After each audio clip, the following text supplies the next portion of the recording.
मोदी जी को कोई भी पसंद नहीं करता कि हमारी ऑपोजिशन हो। फॉरेन के जो कंट्रीज वाले हेड्स हैं, आर्म्स की लॉबी है, फार्मा की लॉबी, ऑयल की जो लॉबी है उससे भी बड़ी है, हिंदुस्तानियों के ऊपर एंड में आएंगे।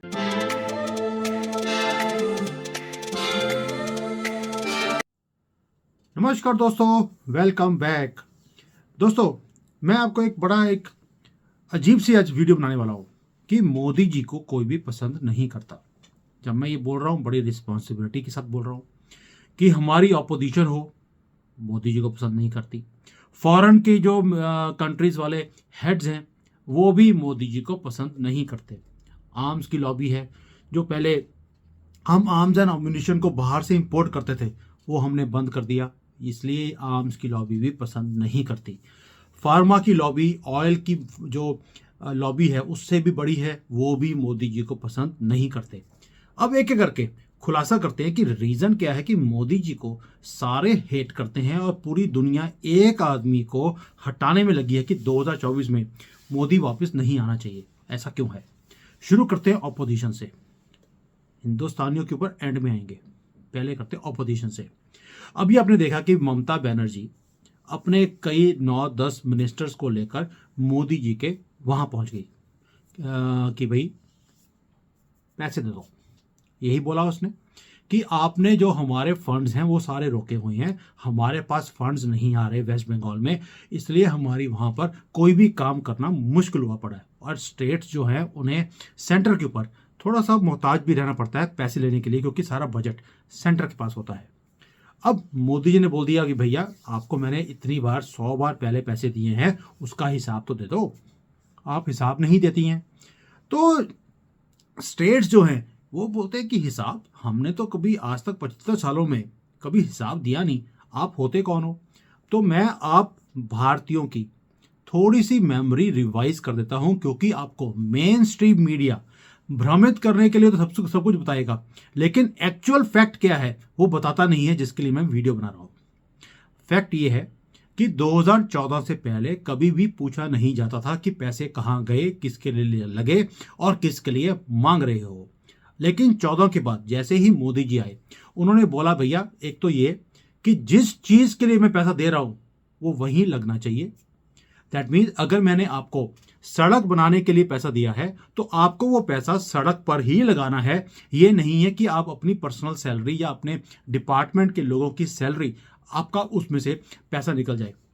दूसरा, आपको प्रूफ भेजना है कि भाई हमने 100 किलोमीटर की सड़क बनानी थी, उसमें से हमने कितनी बना दी, कितनी रह गई है, और उसके लिए जो पैसे हैं कैसे कैसे आपने खर्च किया। दैट मीन एक बैलेंस शीट आपको देनी पड़ेगी।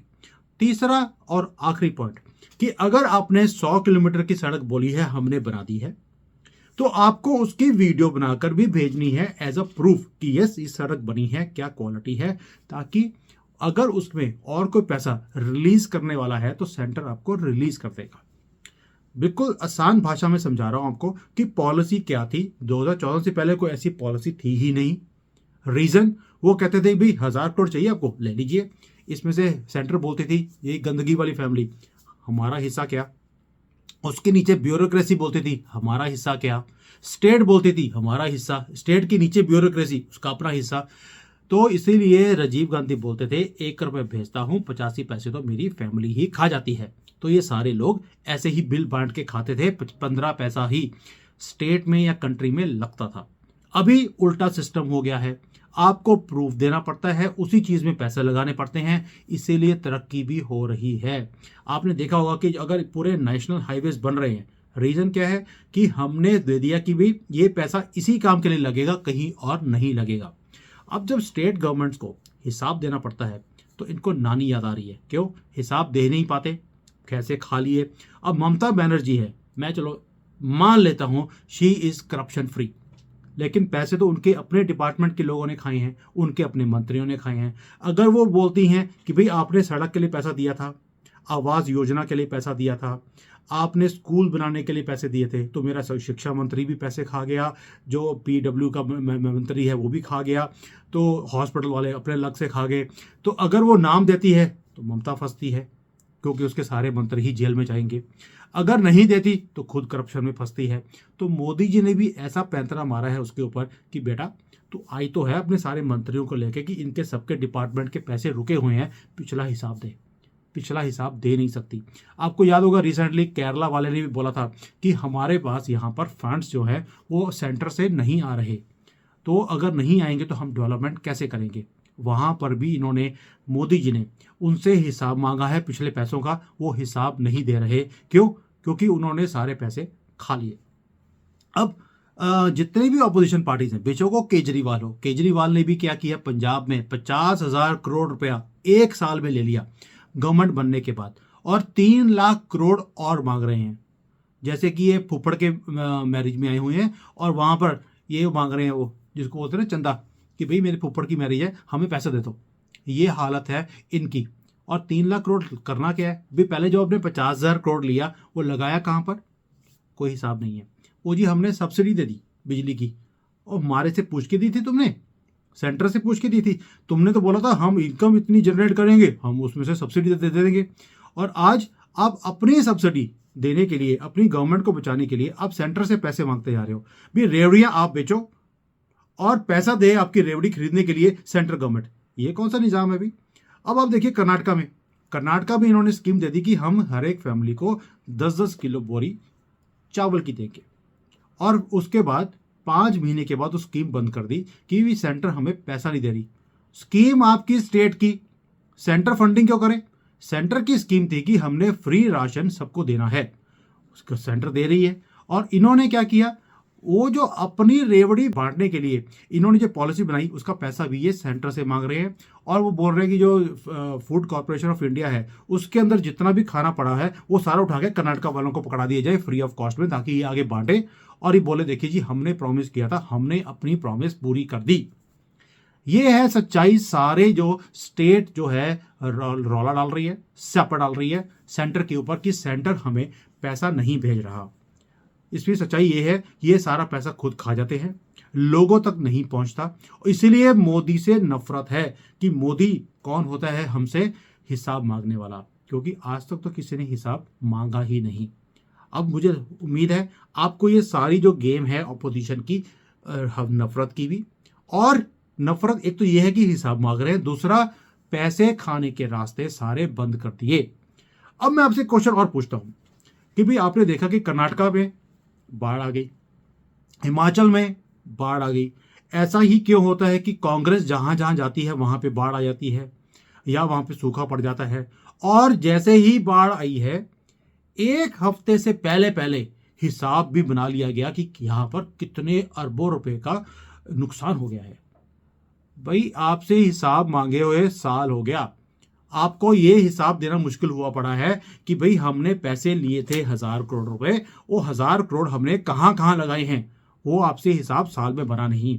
लेकिन बाढ़ आई, बाढ़ में नुकसान कितना हो गया, एक हफ्ते में उसका हिसाब भी बन गया कि इतने हजारों करोड़ रुपए का नुकसान हो गया है, हमें सेंटर से इसके ऊपर रिलीफ चाहिए।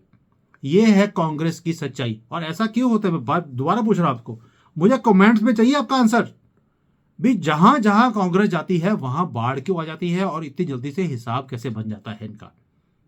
क्या आप इसके ऊपर कमेंट डाल सकते हैं ताकि सच्चाई पूरी दुनिया को पता लगे, पूरे भारतीयों को पता लगे, स्पेशली जो ये सोया हुआ सेकुलर हिंदू है इसे समझ आए, जो आज भी कांग्रेस को वोट करता है और ये ऑपोजिशन वाले निकम्मे चोरों को वोट करता है।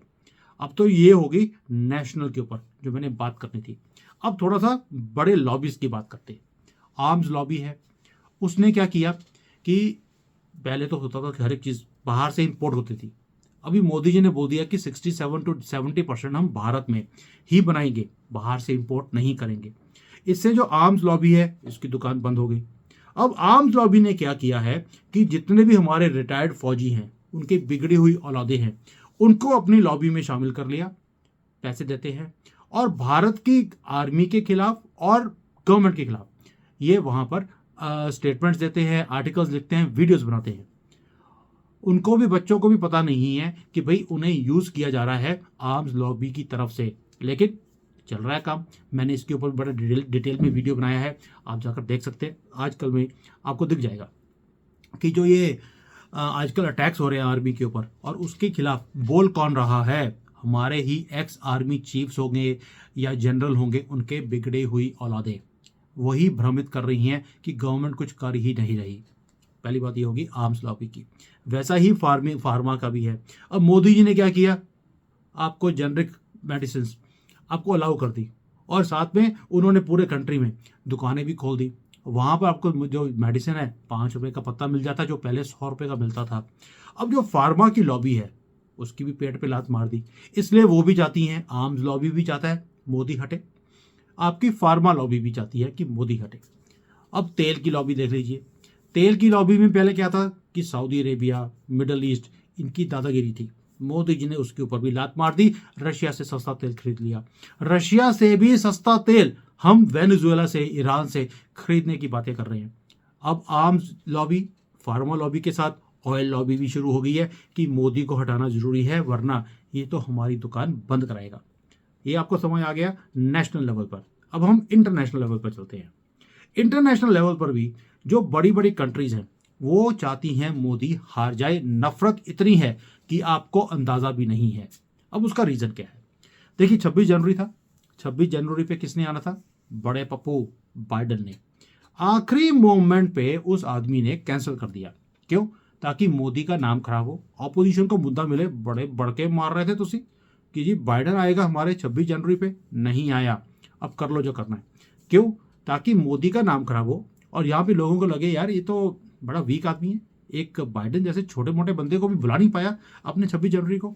तो रीज़न मोदी से नफरत क्यों है उसका मैं आपको बताता हूँ। सबसे बड़ा रीज़न है मोदी जी अकेले नहीं जाते।